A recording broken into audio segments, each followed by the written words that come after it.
एक महीने के अंदर दिल्ली के अंदर डबल इंजन से डबल मर्डर का सफर पूरा हो गया। बहुत बड़ी बड़ी उम्मीदें दिल्ली वालों को थी। हम दिल्ली सरकार से उम्मीद कम रखते हैं क्योंकि अभी नई सरकार है, मगर केंद्र की सरकार जिसके पास दिल्ली की लॉ एंड ऑर्डर पिछले 11 साल से है, उसकी देख रेख में दिल्ली के अंदर आज बुजुर्ग दहशत में जी रहे हैं।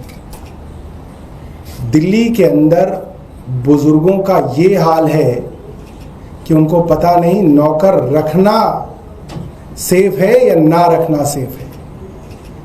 कल जो घटना हुई है दिल्ली में, उससे पूरी दिल्ली के बुजुर्ग और उनके बच्चे जो दूसरे शहरों में या विदेशों में रहते हैं वो परेशान हैं।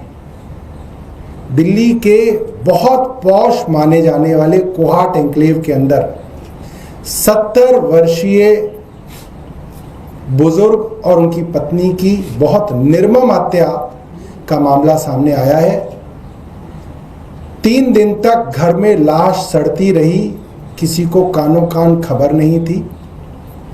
जब दरवाज़ा खोला गया तो देखा जो बुजुर्ग सरदार जी थे उनके गले में नेबुलाइजर की पाइप डाल के उनकी हत्या कर दी गई। उनकी पत्नी की लोहे की रॉड मार के निर्मम हत्या की गई। पूरा कमरा लहूलुहान था। बताया जाता है कि चोरी डकैती के उद्देश्य से किया गया। खास बात यह है कि कोहाट एन्क्लेव हमारी नई मुख्यमंत्री के बिल्कुल पड़ोस का इलाका है। शालीमार बाग से ये है, त्रिनगर विधानसभा में कोहाट एन्क्लेव आता है। उन्हीं के दूसरे पड़ोस में 2 दिन पहले न्यू अशोक विहार फेस 1, वो भी उनके बिल्कुल पड़ोस में है। वहां पे दूसरे बुजुर्ग दंपत्ति को उनके नौकर समेत हाथ पैर बांधकर दिन दहाड़े 11:40 सुबह उनको हाथ पैर बांध के उनके घर से लाखों रुपए की लूट की गई और उन्हीं की गाड़ी में वो लूट करके ले गए। सीसीटीवी में लूट करने वाले आए हैं, अब तक पकड़े नहीं गए हैं। कल ही की घटना है, फतेहपुरी के अंदर एक व्यापारी 80 लाख रुपए लेके जा रहे थे। 7:40 शाम का 7:40 क्या होता है? ये तो सबसे पीक टाइम होता है। और फतेहपुरी जैसी जगह में तो सारी दुनिया उस सड़कों पे होती है। वहां पे बंदूक की नोक दिखा के व्यापारी से 80 लाख रुपए दिन दहाड़े लूट लिए गए। सीसीटीवी के ऊपर वीडियो मौजूद है, कोई कुछ करने वाला नहीं है।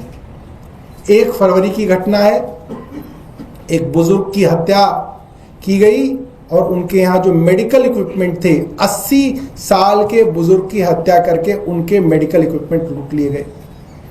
उससे पहले मैंने आपको बताया था नवंबर 2024 में, जहां मैं और अरविंद केजरीवाल जी मिलने गए थे उस परिवार से, पंचशील पार्क जैसे पॉश इलाके के अंदर एक बुजुर्ग को 25 बार चाकू मार के उसकी हत्या की गई थी लूट के इरादे से।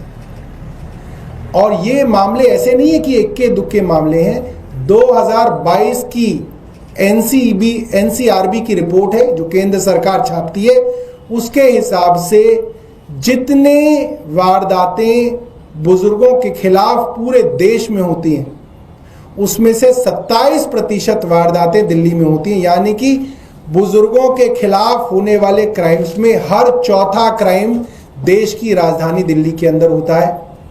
और ये वो राजधानी है जिसकी लॉ एंड ऑर्डर की कमान जो है केंद्र सरकार और उनके गृह मंत्री के हाथ में है।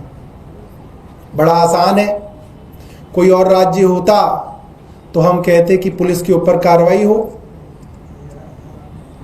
हम गृह मंत्री से इस्तीफा मांगते, कहते डीसीपी को लाइन हाजिर किया जाए, एसएचओ को सस्पेंड किया जाए, मगर यहां पे तो वो ही नहीं मान सकते। आप